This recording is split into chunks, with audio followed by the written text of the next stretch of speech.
እሺ እንዴት ናችሁ ተመልካቾቼ? በዚህኛው ቪዲዮ ይዤላችሁ የመጣሁት ኮምፕሬሲቭ ስትሬንግዝ ቴስት ኦፍ ኮንክሪት ነው እና የተለመዱ ሁለት ኮምፕሬሲቭ ስትሬንግዝ ቴስት ማድረጊያ ሜቶዶች አሉ which is ኪዩብ ቴስት እና ሲሊንደሪካል ቴስት ነው እና ይሄን ነው የምንመለከተው በዚህኛው ቪዲዮ። ስለ ሁለቱ መሰረታዊ ነገሮችን እናያለን።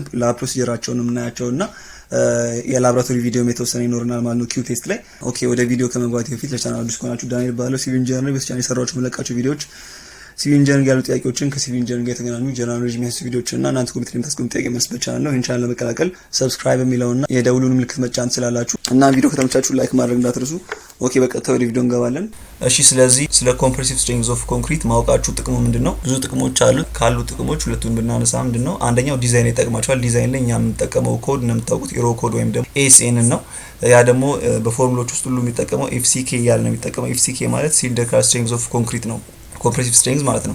ስለዚህ እዛ ውስጥ የምናስገቡት የሲሊንደሪካል ነው እንጂ የኪዩቡን አይደለም። በኋላ ላይ የተወሰነ እናውቀዋለን። ስለዚህ ዲዛይን ላይ በጣም የሚጠቅማችሁ ፓርት ነው።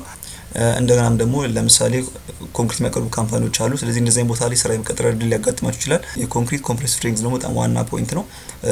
እኔ የማውቃቸው ተማሪዎችም አሉ እንደዚህ አይነት ቦታ ላይ ገብተው የሚሰሩ እና እንደዚህ አይነት ቦታ እናንተም ሊያጋጥማችሁ ስለሚችል ይሄ ቪዲዮ ኪዩብ ቴስት ላይ እና ሲሊንደሪካል ቴስት ላይ ጥሩ ኢንሳይት ይሰጣችኋል። ስለዚህ ይሄ ቪዲዮ እስከ መጨረሻው እንድትከታተሉ ጋብዛችኋለሁ። እሺ ስለዚህ ወደ ሁለቱ ከመግባታችን በፊት ኮምፕሬሲቭ ስትሬንግዝ ኦፍ ኮንክሪት በጣም መሰረታዊ የሆነ ነገር ነው ማለት ነው። ለምሳሌ አሁን ቢልዲንጋችን ሬንፎርስድ ኮንክሪት ነው አይደል? ስለዚህ ሬንፎርስድ ኮንክሪት ማለት ሬንፎርስመንት እና ኮንክሪት አንድ ላይ ሆነው እየሰሩ ነው ያሉት ማለት ነው። ወይም ሎዱን እየተሸከሙ ያሉት አብረው ሆነው ነው።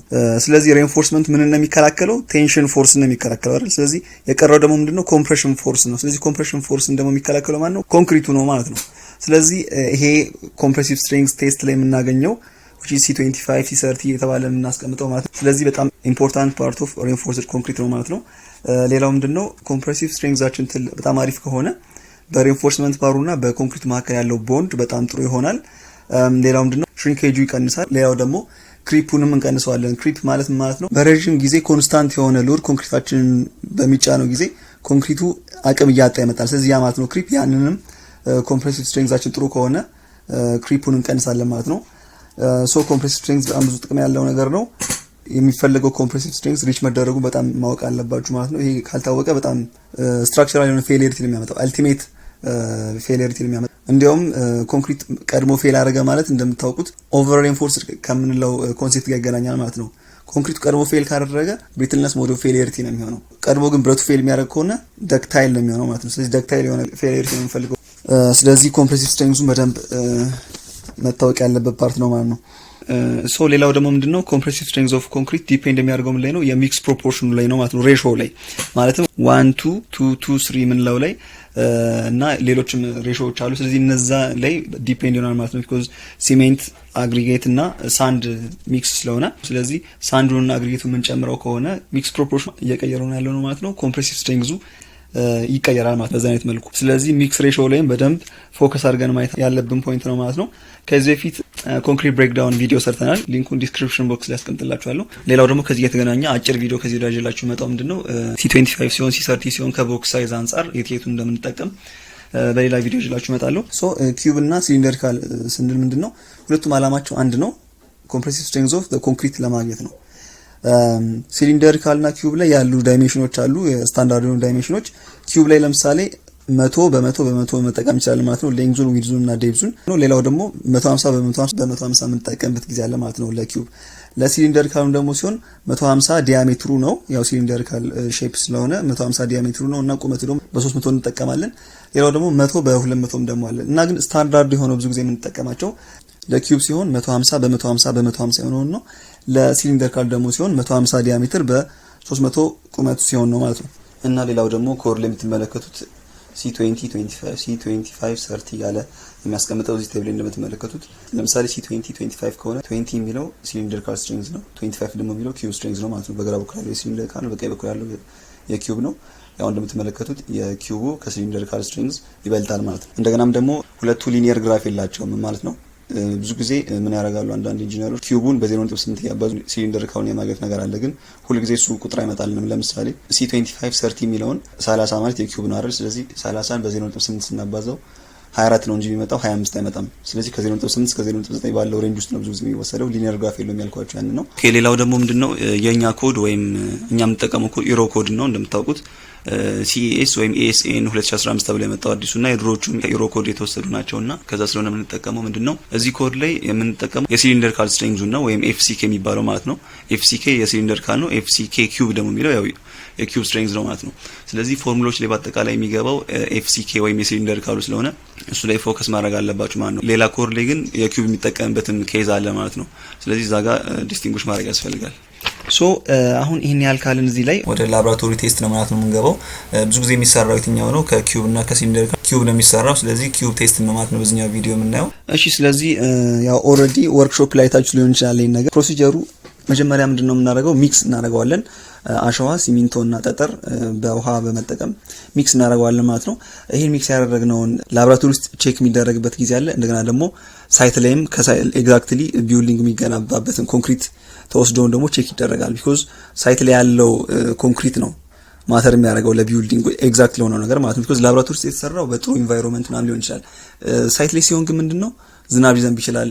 የተለያዩ ነገሮች አፕል ሊያደርጉ ይችላሉ። ኮንክሪቱን አፌክት የሚያደርጉ የተለያዩ ምክንያቶች ስለሚፈጠሩ ኤግዛክትሊ ከሳይትም ደግሞ ሳምፕል ተወስዶ መሰራት አለበት ማለት ነው።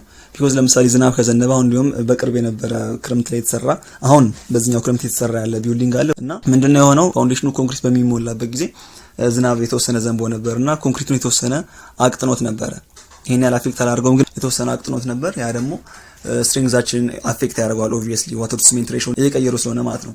ውሃውን እያበዛብን ነው፣ ስትሪንግዛችንን እያጣን ያለ ነው እና የፉቲንጉን ኮንክሪት ኮምፕሬሲቭ ስትሪንግዝ ቴስት ነው ማለት ነው በላብራቶሪ ቪዲዮ የምናየው። ስለዚህ መጀመሪያ ላይ ሚክስ እናደርጋለን። ሚክስ ካደረግን በኋላ 3 ኪዩቦች እናዘጋጃለን። ስለዚህ በ7ኛው ቀንና በ28ኛው ቀን ነው ላብራቶሪ ውስጥ የሚሰራው። ምናልባት በመሃልም 14 ቀንም ቼክ የሚደረግበት ጊዜ አለ። ግን ሞስት ኦፍ ታይም ቼክ የሚደረገው ከ7 ቀን በኋላና ከ28 ቀን በኋላ ያለው የኮምፕሬሲቭ ስትሪንግዝ ነው ማለት ነው። ስለዚህ እንደዚህ አድርገን 3 ሳምፕሎች እናዘጋጃለን። ስለዚህ እነዚህ ያዘጋጀናቸው እቃዎች ውስጥ ይሄንን ኮንክሪት አምተን እንጨምረዋለን። በ3 ሌየር ነው የምንጨምረው። የመጀመሪያ ሌየር እንጨምርና ቫይብሬተር በመጠቀም ቫይብሬት እናደርገዋለን ወይም ደግሞ በብረት 25 ጊዜ ብሎ ማድረግ እንችላለን ማለት ነው። ኤኒዌይስ ፖይንቱ ምንድነው ኮንክሪት ውስጥ ኢንትሬንድ የሆነው ኤር እንዲወጣና በደም ኮምፓክትድ እንዲሆን ነው አላማው።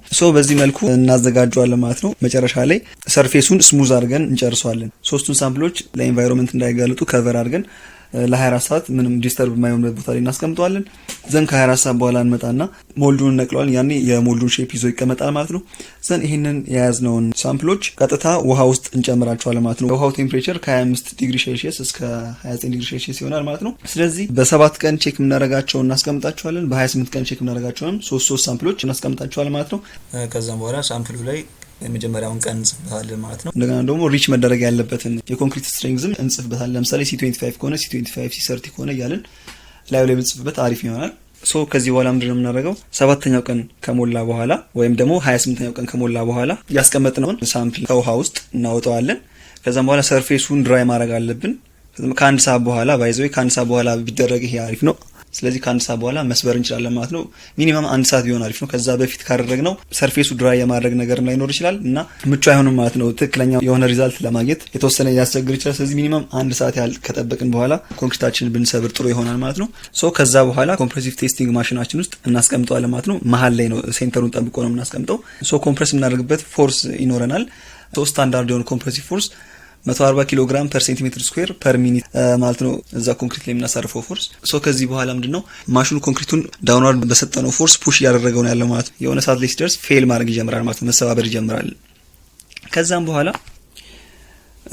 በዚህ ሰዓት ምንድነው ማሽኑ ምንድነው የሚያደርግልን ማለት ነው። ልክ እዛ ውስጥ ያስቀመጥነው ሳምፕል ኮምፕሬሲቭ ስትሪንግዙ እያጣ በሚመጣበት ጊዜ ማክሲመም ፎርሱን ይይዝና ከዛም በኋላ ሎዱ እየቀነሰ ይመጣል። እንደምትመለከቱት ሎዱ እየቀነሰ ነው የሚመጣው። ፌል እንዲያደርግ ያደረገውን ፎርስ ማክሲመሙን ሪከርድ ያደርገዋል ማለት ነው። ስለዚህ እኛም ያንን ሪከርድ እናደርጋለን ማለት ነው ፎርማታችን ላይ።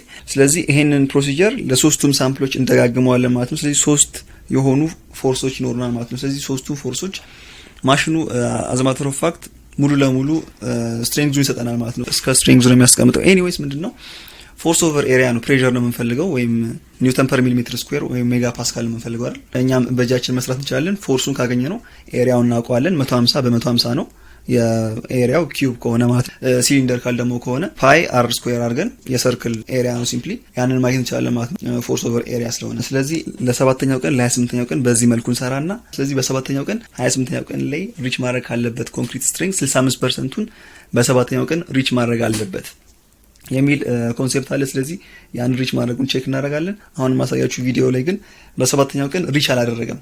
ቅድም እንዳልኳችሁ ፋውንዴሽኑ ኮንክሪት በሚሞላበት ጊዜ የተወሰነ ካፊያ ዘንቦ ነበር። በዚህኛው ክረምት የተሰራ ያለ ቢልዲንግ ነው። ምንድነው ሀፕን ያደረገው? ይሄ ዝናብ በሚዘንብበት ጊዜ እንደተናገርነው ዋተር ቱ ሲሜንት ሬሾን ስለሚጨምረው ኮንክሪቱ ስትሬንግዙን የማጣት ነገር አጋጥሞታል። ስለዚህ 65% ኦፍ ፋይናል የሆነውን ኮምፕሬሲቭ ስትሬንግዝ ኦፍ ዳት ኮንክሪት አልመጣም ነበር ማለት ነው። ኤኒዌይስ በጣም ተቀራርቧል። ፊክስ ማድረግ የሚቻልበት ሲቹዌሽን አለ ማለት ነው። ከዛም በኋላ 3 ሪዲንጎች ይኖሩናል። ስለዚህ ከ3ቱ ሪዲንጎች አቨሬጅ መውሰድ ነው ማለት ነው። ከዛም በኋላ ያንን ነው በ7ኛው ቀን መጣ በ28ኛው ቀን መጣ ብለን የኮንክሪታችንን ኮምፕሬሲቭ ስትሬንግዝ የምናውቀው ማለት ነው። ስለዚህ ኮምፕሬሲቭ ስትሬንግዝ ኦፍ ኮንክሪት በጣም ወሳኝ ፓርት ነው ማለት ነው። ስለዚህ ለምሳሌ አንድ ቢልዲንግ ላይ የሚፈለገው አይነት ኮንክሪት ስትሬንግዝ ካልመጣ ያ ስትራክቸር ፈርሶ ድጋሚ መሰራት እድልም ስለሚኖረው መጀመሪያ ላይ በጥራት መሰራት ያለበትና ፎከስ መደረግ ያለበት ፖይንት ነው ማለት ነው። ሶ ይሄን ይመስላል እንግዲህ ለዛሬ ያስኩላችሁ ቪዲዮ። ሶ የላብራቶሪ ቪዲዮን ከዚህ ወዲያ ማየት ትችላላችሁ፣ መከታተል ትችላላችሁ ማለት ነው። ለዛሬ ነበር ቪዲዮ ይመስላል። በቀጣይ ቪዲዮ እስከምንገናኝ ዳንኤል ነበርኩኝ። ደህና ሁኑ።